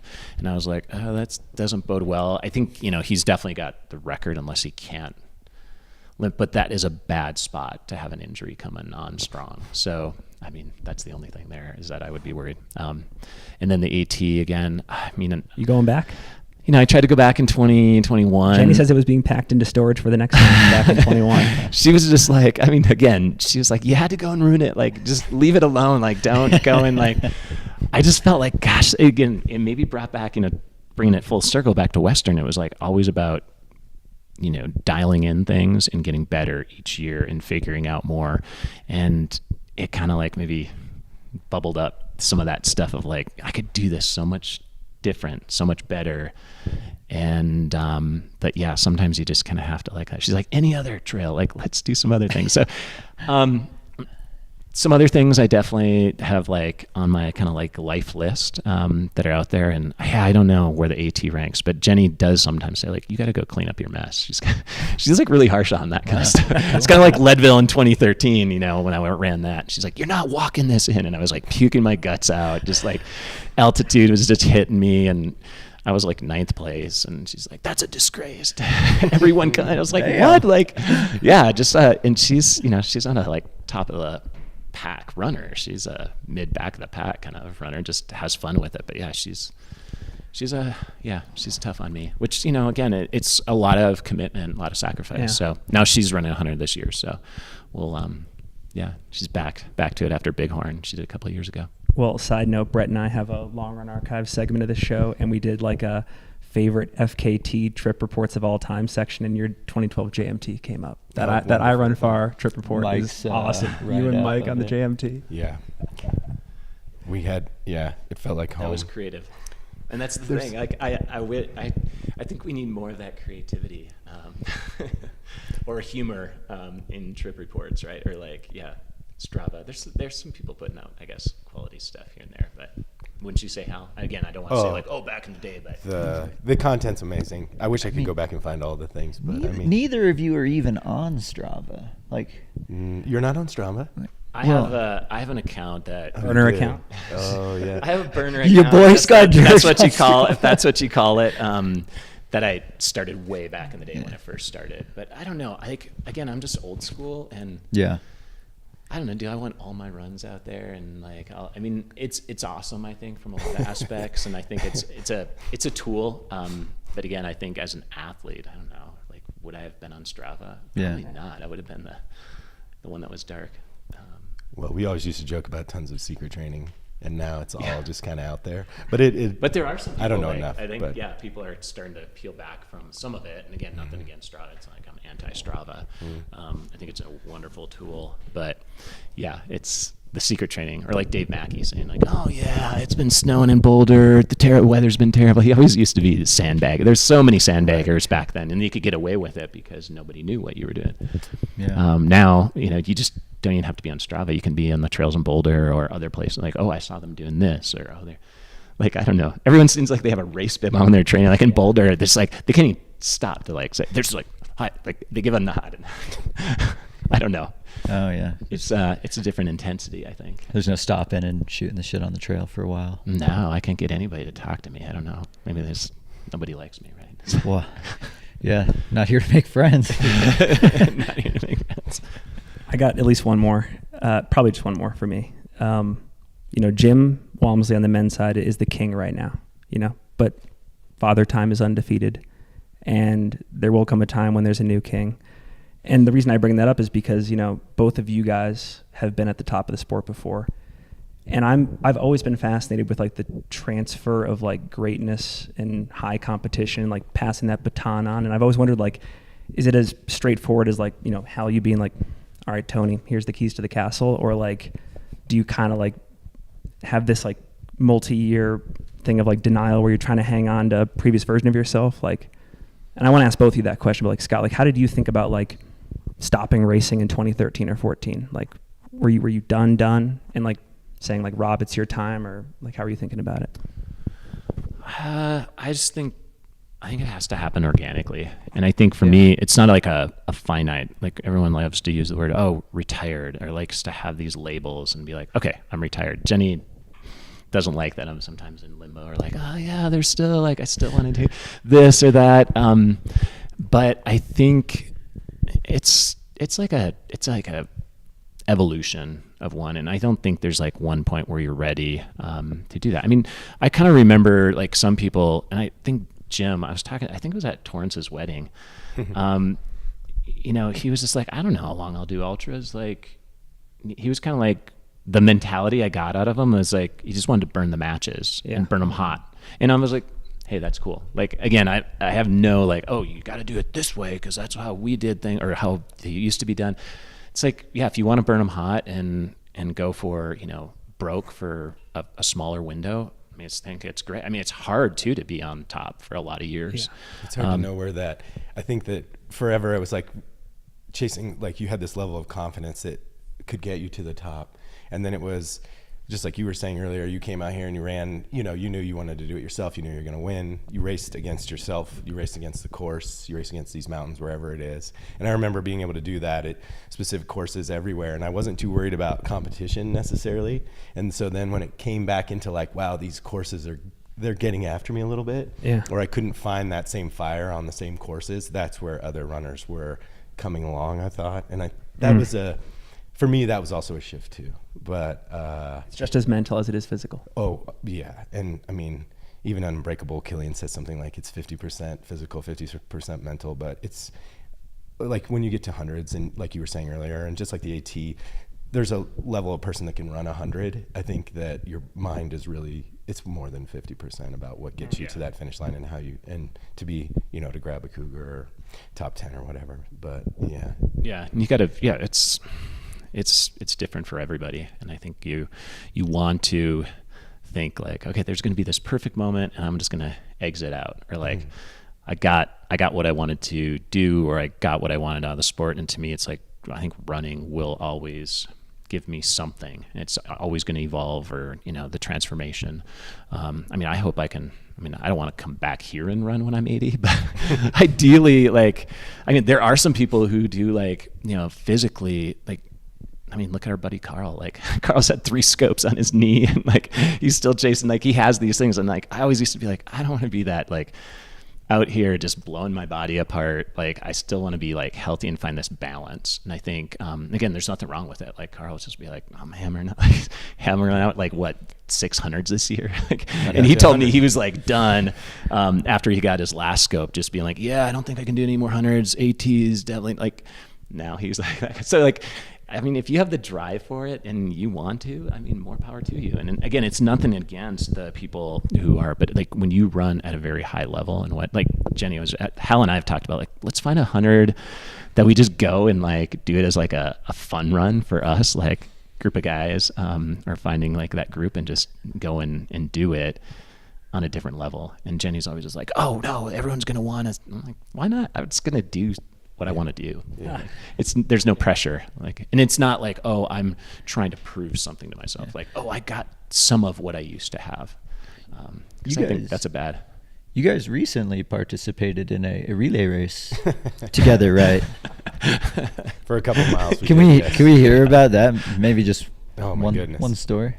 Well, what happened? They led us into this thing called the Speed Project, which by the it was name Josh of it, Brimall. Let's just blame it on Josh. Yeah, yeah, and it wasn't. Brimmies. Yeah, this year it wasn't the Speed Project from Santa Monica to Las Vegas. It was a new iteration from Salt Lake City. And for people that have been so prepared their entire lives and run more miles together than just about maybe all the teams that had lined up in Santa Monica, we didn't even make it past like the RV with the headlight out. I think we made it. What? We were a motley crew. Like you think bad. we could have Yeah. our stuff dialed? Like Yeah, we didn't. It was not. It was not a well-oiled machine. It did snow. Because we're like, it's a relay race. You just have to do 6-7 legs of running, 8-minute pace for 50 some odd miles, right? Like 53 each. 53 each, yeah. yeah. So we're like, we got that, right? We can do that in our sleep. You had Renneker driving, right? So like, It was a lot of the Until we mental. didn't have Renneker. Like we only had one driver. Like it was not like, Ian Torrance has already been plotting for months now since we dropped out. Like How we're gonna do it again. how we're gonna do it again. And like not have and then Ian took, this is a funny story too. This is just like classic. Ian took us on bike paths. Like instead of following like the straightest line possible through like Where the Salt Lake- directions said to go. or direction. Where everyone else was most likely going to go. Ian's like, I found this bike path. It's great access for the RV all the time. And it's like, it'll be way better than running on like the, But let's also say he also brought 2 dogs and a what? and a hamster. And a hamster. He had a So we hamster in also his had- RV. Like so our crew was already bigger than that we he thought had to it was gonna be, drive. So, yeah. Emily, we had Emily on our team and, we had some, quality there, but like we only had one dedicated driver. Yeah. There was also Otherwise some we were going to, challenges. There was a wild bit of weather that was unique, but it kudos was to all like the other snowing teams, and but, like 35 degrees, pouring down rain, like, and all great runs end in a bar. and that happens, big ones. especially when it finishes in Vegas, right? Yeah. Well, guys, this is I can't thank you enough, Scott. Can't thank you enough, Hal. This has been awesome. What a way to celebrate the end of an awesome week of content, and I hope the viewers out there enjoyed this as well. And I got a lot out of it. So thank you so much.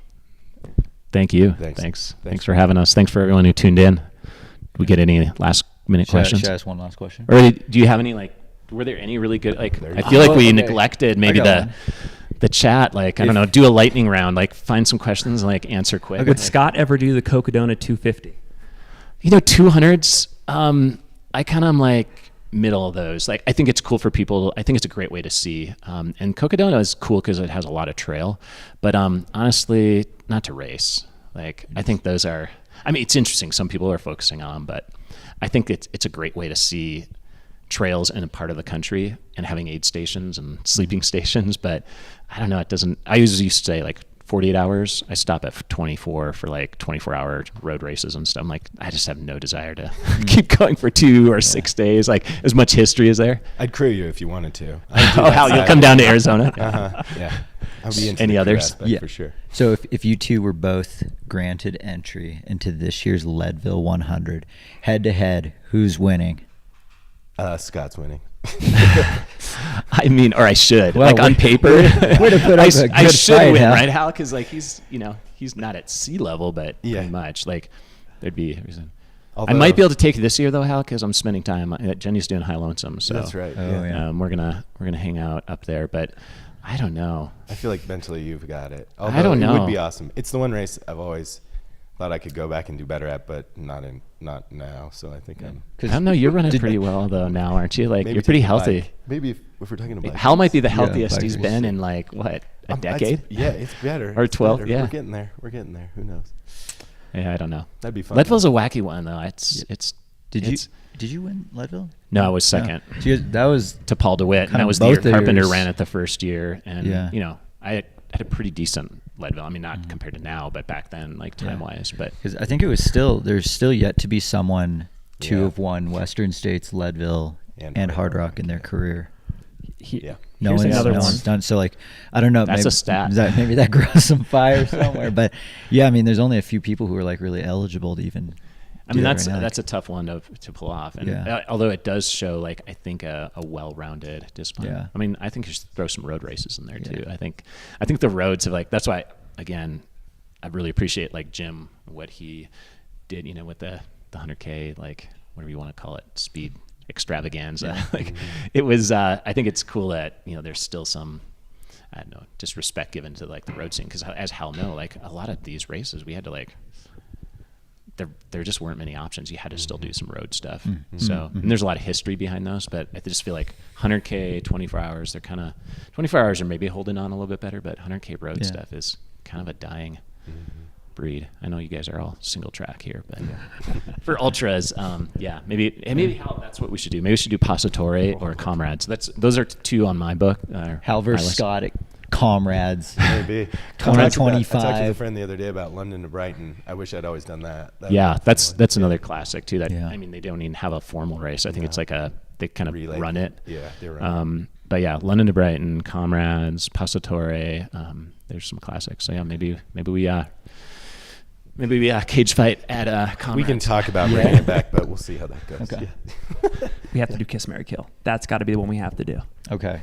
So topical cooling, super shoes, high carb fueling. Kiss, Marry, Kill.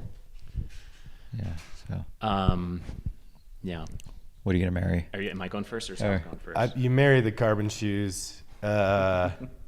Kiss. It's topical cooling and high carb fueling. High carb fueling, you definitely kiss. I'm not. You're I'll killing topical. Yeah. Spoken like a wait, are we spoken talking like a late 2000s. Are we talking like in general in ultra or Western states? It was mostly in relation to Western states. I mean, 100% topical cooling. Like that's your marry. It's not my marry, it's my kiss. It's your kiss. And then high carb fueling, because that's why I did those 2 things. I still think, like, again, I don't want to say like back in the day I was doing that, but hardcore. I mean, I remember the ice, like giving me an ice cream headache, but then also the way that ice rubs together, it's a sound that, like when you put it in your hat and you just, it's like nails on a chalkboard, and just like I would pack my ice in my hat, and again, we didn't have the fancy, bandanas or anything, but it was just like pack as much as possible. I was constantly cleaning. And the physiology is there, the research, I mean, it's so critical, and especially in a race like Western States. I'm gonna kill super shoes. Well, I mean, I just don't pretty think, opposite. I think right racing here. flats and like lightweight shoes are just as like I don't need super shoes, but high carb fueling again. Scott, something I was doing. I got a Hal business knows. to run here, man. What's that? Come on, I got a You don't want business to to run glorify here. them. Come on. You have a business to run. Yeah. You don't want to Here's glorify what I'm rock talking climb. from Brooks. Like we don't have Margins super are trail getting shoes, shorter but by the minute here. I just think for the high carb fueling, it's like what back in the day. I mean, I remember Hal being like, damn it, you're eating a burrito. Like, I mean, I remember like 2-3 gels an hour. I ran with that way too cool. I remember I doing 3 gels an hour, and I like was on fire. Like at that speed of a race, I thought 375 grams of carb plus was crazy. And there were times where I was doing 100. I was always a fan of that throughout my career. So it's funny now, it's like actually in vogue, and people are like, oh, there's something to that. But whereas before it was like, oh no, you don't want to throw your stomach off, and you got to train it. So I'd go that route, because I think super shoes are still for trails.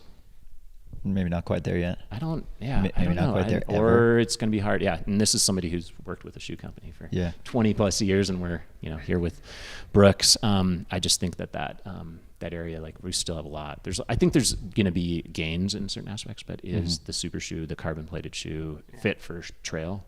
Yeah. It might be something different altogether. I think it is. Yeah. I mean, that's what I've been tinkering with and always playing with and thinking like it's its own thing, because it's constantly changing. You don't have this like perfectly smooth track surface. You don't have this perfectly, consistent road. Yeah. Yeah. So that's where I'm going on that. What's been the verdict? Like, do you guys have a tally? Like, So a lot of people, Brett and I are on the same page. No, in terms of like your guess, like you asked, where's it been? Most of it had been topical cooling is the marry, I think. Yeah. High carb fueling was the kiss, and then maybe the second most marry was that. And I think super shoes had been killed the most. Katie Scheid married super shoes though. Really? Huh. And she caveated the carbs with, she calls it reasonable carb fueling. She killed high carb fueling. She was like, just reasonable carb fueling. We can do that. But yeah, it's been somewhat mixed. So that's why we continued to do it, because it's been an interesting question. There wasn't like a unanimous kiss, marry, kill. Unanimous or no, it's been all over the place. So that's good. How about so another thing in the chat is Jeff Browning. So he seems to defy the burning matches theory and the age theory simultaneously. Like, and he's been trying hard at this since the early 2000s, right? Yeah, Jeff. And he just ripped it at Cocodona. Yeah, I mean, again, I think it's about races that are suited, or should we say challenges, because speed records and FKTs like are a whole nother beast. Like, again, I think people always told me, again, some of my mentors be like, don't mess with that stuff until you're done racing hard at 100 miles or that sort of thing. And I think he's kind of evolved. He still rips, obviously, good amount of ripping at 100 milers, but I think he still had his best hundreds, a while ago. But Jeff was like, I'm trying to think, what was his first Western? I could be wrong. 01. He got in off the but then his first professional attempt at it was in the mid 2010s, right? Yeah, probably. So I think that's where again, you got to look at where is running age versus the half-life, and when we were training the hardest. And how it can differ, but when you're training really hard, racing hard, just burning the matches, what is that window? And I think with Jeff, I think he still had some more left, and I think he's nearing. Well, and also, there are some outliers in this ultra running world where you just see we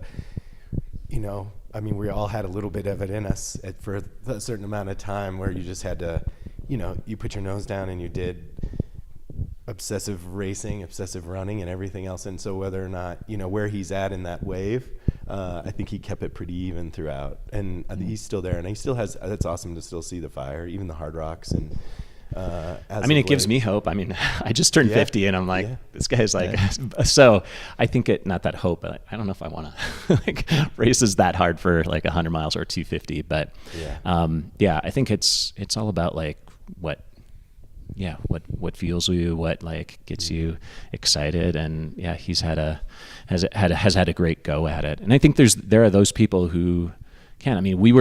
I think the thing that saved me too is I was for many years only running Western as my 100. I tried to go and do AC because I was intrigued by the the Western AC double, and they had that special trophy. And I remember Ken Hamada would be like, no one's getting this, it's not happening. And even though they probably should have given it to, I think, Ann Trayson and Suzanne Brana, Ann didn't actually win AC, but they should have given it to Suzanne because she won. But they were like, no, it has to be win outright. And so it was basically same year, right? Yeah, same year. And same year. Yeah, so you had to win in the same year, both of them. Year, Can do it in a Which, so I would go back, and it was, end of September, so it had enough gap. It was better than UTMB is now. But I think because I didn't, besides a couple of years trying that, after that, it was mainly just one key 100 miler. So I think that kind of helped me too. And how people would try to do the doubling up back in the day, and I don't think it ever really ended that well. Yeah, guys are racing a lot smarter in that regard, I think. To some degree. So will somebody pull it off? I don't know. Yeah. Hard to say. Maybe starting with you, Hal. Any parting thought you want to leave the viewing audience with? Oh my. It's still a new music drop. Oh man. What are you listening to? What am I listening to? Oh, I listen to a lot of what everybody's listening to. Del the Funky Homo Sapien? Yeah. Right. No, it's Beyonce and Taylor's. No. I listen to what my kids listen to. Hey, B's putting out some good. Hey, the new B album is Yeah. I'm trying to get my daughter to listen to more B than she's just everyone's crazy about Taylor Swift. I'm 8 years old. I'm torture. I'm going to see.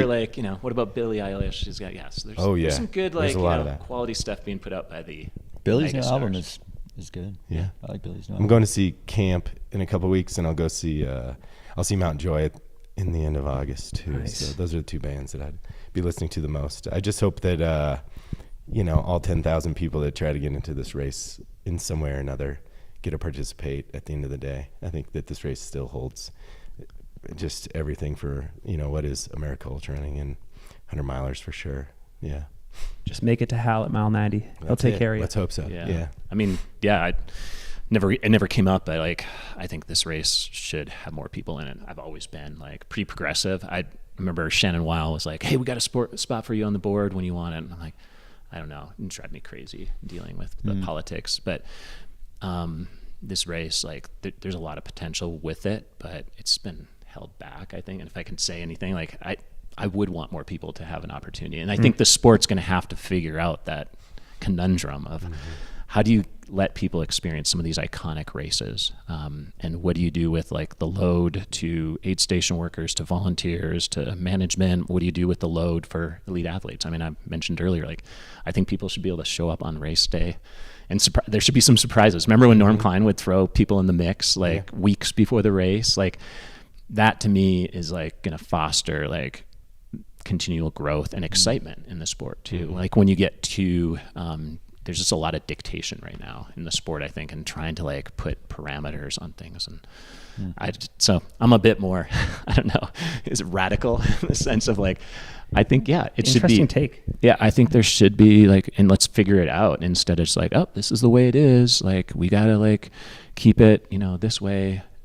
No, I mean, you might have to have elite fields. Either, wave starts happen in marathons. They run the same course the same day. Granted, they can put more people on the course. So I think there's a lot of things that have to change in the sport for the betterment of everyone. And, it's great to run against all people. But when you can only have so many people and people are waiting, like now it's going to be 11, 12 years. Yeah, 10 it just years. gets harder and harder to get into these races. So, I don't know. It's a big issue with the sport, but I would like to, see some just new thought out there of how do you get elites too, and how do you allow them to like run races when they want to. I don't know. So that's my thought, just in terms of like, my final thought is like, I think there has to be a lot of, and I welcome that. I think as somebody who's been around the sport for so long, or I'm an old timer now, I think we gotta. Things happen. Like you can't keep it the same. Like hopefully the ethos and the spirit of trail running, ultra running remains, but there's going to be stuff around it that has to shift. Like, do we need to go the way Ironman went? I mean, I think you just start learning from different things, and It's tough to be a race director these days. Everybody wants an entry. Guys, I know I'm gonna kill myself if I don't ask this. So you did the UTMB live stream last year. Awesome. Do you wish you gave more to that race in your prime? In my prime. And you too. I'd love to hear your take too. I mean, I went there 5 years. People forget. Like I was there the 2 years they like canceled it, and then restarted another form of a race. Like I was there the 2 years that were just wild. So I was really fit in 2010, 2011. I was training with Tony in Boulder. I mean, we were doing some big miles, long days in the mountains. He was fresh off of, his Western in 2010, the unbreakable year. I just got bad luck of timing because that year I was so healthy, so fit, and I dedicated a lot. That was the only race I was doing in 2010. And not to say it was like on the race, but just bad luck that it got stopped when it did. I mean, would I have given Killian a run for the money? And no, but I mean, the fact is, absolutely. Yeah.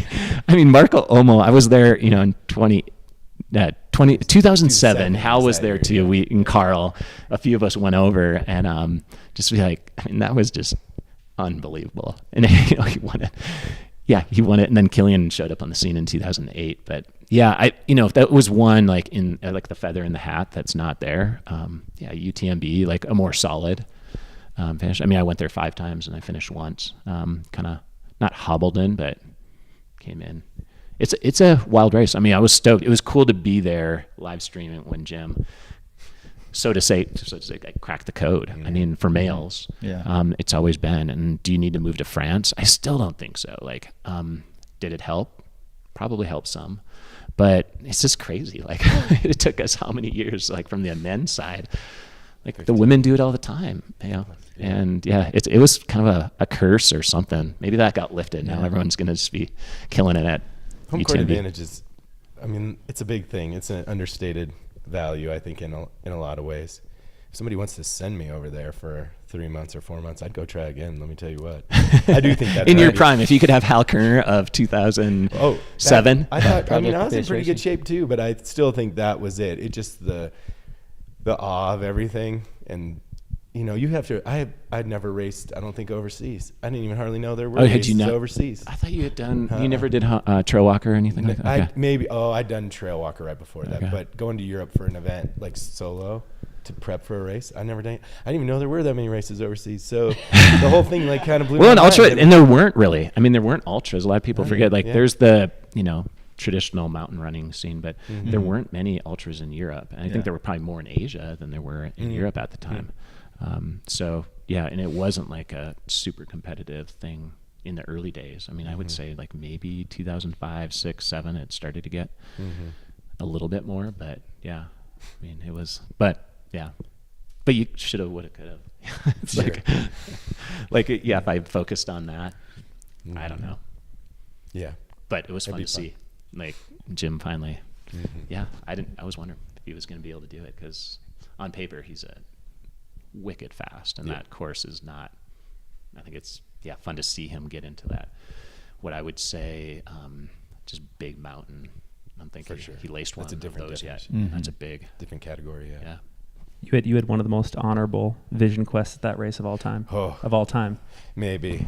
I still get a lot of kudos, and maybe it might be, even my dad seems to think that's one of my greatest performances that people take note of.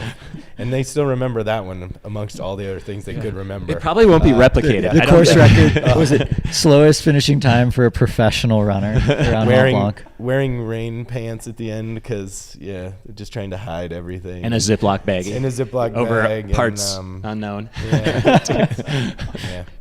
Very memorable. You're right. And some Rocky Mountain oysters over there. Oh, Lord. Yeah. That's a good note to end on. You guys are the best. Honestly, thank you so much. Appreciate it. Thanks, gentlemen. Yeah, Thanks, thank you. guys. Pleasure. It's been fun. Thanks for letting me crash Oh, that. that was Sorry, so I totally took you off. God damn it, man. Yeah. Always. Oh, give me a help. Give me a help up here.